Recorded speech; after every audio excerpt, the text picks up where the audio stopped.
તો જામનગર મહાનગરપાલિકાએ બુદ્ધિનું પ્રદર્શન કર્યું છે। સૌરાષ્ટ્રનો સૌથી મોટો ઓવરબ્રિજ બનાવ્યો, પણ રસ્તાઓના દિશા સૂચનમાં મૂર્ખામી કરી છે। ઓવરબ્રિજના ઓપનિંગમાં તંત્રએ બંને તરફનો રસ્તો સૂચક બોર્ડ મૂક્યો છે, તો બોર્ડ મુજબ દર્શાવેલા માર્ગ પર ક્યાંય લાલ બંગલો નથી આવતો। બહારથી આવતા અજાણ્યા મહેમાન મુશ્કેલીમાં મુકાશે, અજાણ્યા વાહન ચાલકો ટ્રાફિકમાં ફસાય તેવી શક્યતાઓ છે।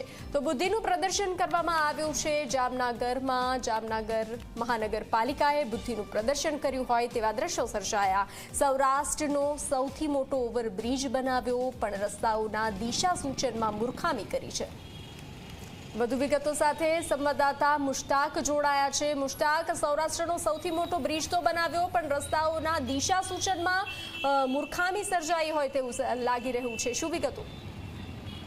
બિલકુલ બંસી, વાત કરવામાં આવે તો જે રીતે જામનગર મહાનગરપાલિકા કરોડના ખર્ચે વિકાસ કાર્યો કરી રહી છે, પરંતુ ક્યાંક ને ક્યાંક પોતાની બુદ્ધિનું પ્રદર્શન થતું હોય તેવું રીતસરનું આ ઘટનામાં જોવા મળી રહ્યું છે।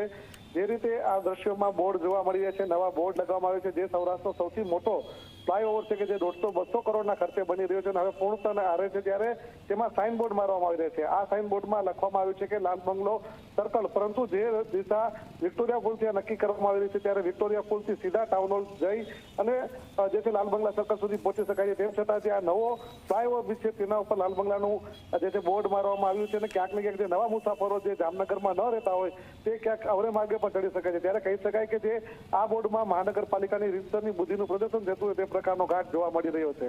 બંસી જી મુશ્તાક, જાણકારી સાથે જોડાવા બદલ આભાર।